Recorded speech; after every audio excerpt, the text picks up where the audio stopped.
Hello everyone, patch notes 10.08 just dropped for Valorant, and I'll be honest with you, I am severely disappointed. A little bit upset even, I would say, because in this patch, we see nerfs of Astra and Yoru, while Tejo is still not being touched. Not only that, we have the next very big tournament, Toronto, happening in 38 days. Masters Toronto is happening in over a month.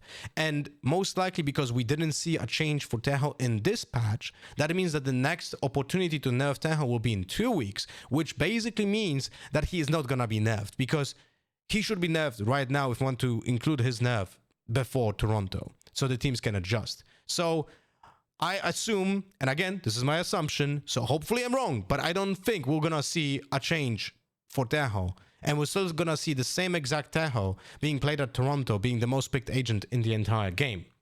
Now, alongside that change, Valorant was also informing us that even though there's a map pool change in the patch notes 10.08 tomorrow, which brings Sunset back and Fracture out, is not going to apply to Toronto. So in Toronto, we're still going to have Fracture, but we're not going to have Sunset. There's some really big disconnections happening lately, which I don't understand, because typically your experience by watching pro play would be similar to you playing ranked. It's the same map pool, same agents, and so on. So this is really disappointing. But let's jump into the patch notes. So the major changes in those patches is basically they're bringing old music back, which is cool, I guess.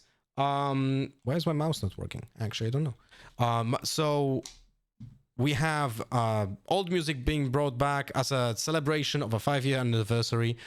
Then we have general updates, gifting them available. You can buy to your friend list some items from the shop, you know, the bundles or just singular weapons, and send them to it, which I guess is cool, you know. And now let's focus on the actual changes to the agents. Now, Brimstone change is something that should have been done in the past already, because sometimes when you were pushing through a smoke, specific from a Brimstone smoke, you were not able to actually understand that there's a molly inside of the smoke. So you were running through a Brimstone smoke in a molly together because the audio was so similar, it was mixing together. Now it should be much easier to hear the molly from underneath the smoke, which is a good change. But Astra got her stun nerfed by 500 milliseconds. Not a big deal. It's only half a second on the stun duration of the Nova pulse. But did she need this nerf? Not really. This is essentially just change the duration of the utility to potential other utility pieces that has similar duration of the stun or exactly the same. But still, for example, Breach Ultimate has a stun that a duration of 6 seconds, right? So there's still the stun effect, the duration of the stun effect is different across the entire game. It's not the same for every single piece of utility. But let's talk about the Yoru. So Yoru, two things happened to him. Last patch, there was a big silent nerf on his clone. Now, apparently, that is being reverted. Reverted a bug fix that caused Yoru's clone to slightly mismatch normal player movement when running into walls. Sorry, I have to cough. So I don't know exactly if it's gonna be reverted to the same state that it was before. I will have to check it. But it's a little bit less upsetting now seeing this potentially being reverted, because it killed almost every single way of using the clone in an aggressive manner when this movement was mismatched. It made him essentially being stuck on walls all the time. So hopefully this is reverted to the old version, so we can also reuse the old clone lineups that I had in the past. And hopefully, yeah, he's gonna be as strong as he was before. Now, what actually happened to him in this patch, though, is his ult duration got reduced from 12 seconds to 10 seconds, and his dimensional drift point cost is increased from 7 to 8. Now, those are major changes. The 2 seconds duration of the ultimate is a big one, because that's essentially, you also have to think about it this way. When you ult with Yoru, you shaving a little bit of its time off, because you have to start the ult before you actually go somewhere, because around the corner, right? So your distance that you can check or be aggressive with is gonna be much, much bigger. 2 seconds is essentially, I would say, around 15 meters on the map. Now, the problem is that when you combine the nerf on the Yoru clone and now the Yoru ult, even if it's fully reversed, he is still a very viable duelist, but the nerf is in a weird timing because there's an obviously overpowered character in the game right now, like Tejo, but we are nerfing a Yoru who is not even used properly at VCT level. He is being the most picked character when it comes to duelists right now in the game, but he's not overshadowing everything. The beauty of Yoru is the fact that if you want his ultimate to have value, you need to be incredibly efficient with playing Yoru. Most players at VCT level are not. There's actually really weird to so rarely see a good Yoru at VCT level, a good Yoru ult combo with a stun from Breach and like a Paranoia. It's like not many teams are actually doing that. And many teams are actually even forgetting about playing Yoru after trying it out because they realize now that you have to put in so many hours into the training of Yoru just to be decent at him. So it's not worth for many players that are in VCT level who are not going to sacrifice hundreds of hours of ranked games because you're not going to be able to just learn Yoru by playing scrims. It's not possible. You have to go to custom maps, you have to grind ranked, you have to put in hours, hundreds of hours, to be able to play Yoru at a decent level. And decent is not good enough for VCT. If you want to play a duelist for VCT, you have to be phenomenal. Because otherwise, why on earth would you like to play Yoru when you can just play Raze, Jet, or Neon even, you know? So it's really weird for me.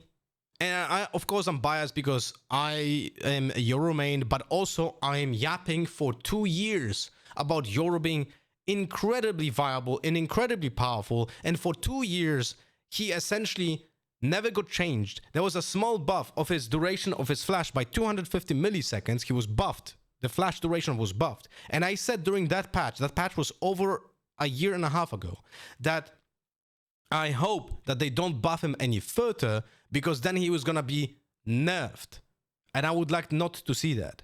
So now seeing him nerfed, at least a little bit justifies what I was always saying about him, because I was being called an idiot by, you know, shouting that Yoru is underutilized and why is it not being picked at pro level? I don't get it. And I was saying that on the desk when I was at the VCT MEA for multiple years. So it's a little bit like a vindication of my opinion, but doesn't change the fact that it's weird timing. I don't understand how is it possible that we're not nerfing Tejo before Toronto, when every single pro player, every single team wants Tejo nerfed, and we are not nerfing him. I mean, he's obviously skewing the entire game. Like, he's being picked so often. It's actually insane. This is like all the professional matches, but any level, he has 50% pick rate. So like at any level, when you combine it, Jet is still the most picked, by the way. Yoru is the second one with 25%. At VCT tier 1 level, it's a little bit different. I'll show VLR because it's a little bit easier to show it. Like in China, Tejo has 70% pick rate, Yoru has 43% pick rate, right? Then we go to Americas. We have 60%, 64% Tejo, most picked agent in the game, 33% Yoru. There's like, it's a little bit flatter, by the way. In Americas, there's a little bit more balance when it comes to agent choices. Now in Pacific, it's a little bit top heavy. Like we have Yoru bumping to 39%, and the next duelist is essentially Neon with 25%. But remember that there's not many teams in VCT. So when you have two teams in Pacific that are using so much Neon, right, and we have one team that is essentially only using Neon, then those stats are being pushed very, very broadly. So not always you can see this as a justification of any nerfs. But Tejo is just being most picked agents in every single region, man. Okay, sorry, not in not in EMEA, because for some reason he has only 52%. I'll be honest with you, we didn't have a lot of matches in EMEA as well, so maybe there's something with the small sample size. But it's crazy to me to see changes on other agents and not changing Tejo yet, when so many people are complaining about the amount of utility in the game. And I feel like the majority of those feelings that people have in the community when they complain about, oh, Valorant is not about shooting anymore and so on, comes from the fact that Tejo puts a blanket on everything. Kind of like he's like a shadow that is being cast on everything else in Valorant, because he has such flexible utility and has so much utility that himself in a ranked game or on a professional level, he is already like tiltable, where you can see just there's too much stuff. The ultimate, the missiles, the stun at the same time, the drone duration is like ages long. And then you combine that with a breach who stuns you like across the map and you feel overwhelmed. So I don't get it. How is it possible that we don't see those changes being done before Toronto? I don't know if this is like maybe behind the scenes there are some problems with reworking Tejo, like finding numbers, or actually some bugs. I hope it's that, and not. I hope it's actually that Tejo just it's bugged or something. They cannot change them right now, or do the change that they want to. Because if this is a conscious decision that they are not nerfing Tejo before Toronto, I don't know. This is very weird. This is like, I'm not sure what to even think about it, because my opinion was like this. I think Valorant is a very balanced game, apart from Tejo. Everything else kinda is nice and requires like practice and so on. And I was happy with Yoru being powerful if you put the hours in.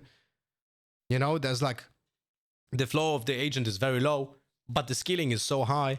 And when you compare it to like Ray's floor is very high and his ceiling is also very high, but it was much easier to pick up. Jet is like floor is pretty actually like low. A bad Jet is gonna be a really bad Jet, and the ceiling is also very high. So she got nerfed over time because of those aspects. Because she was she had much higher floor in the past when the dash was instant with an activation, when her smokes was like 7 seconds long, and she had 3 of them, and the ultimate had a recharge on the right click, and so on and so on.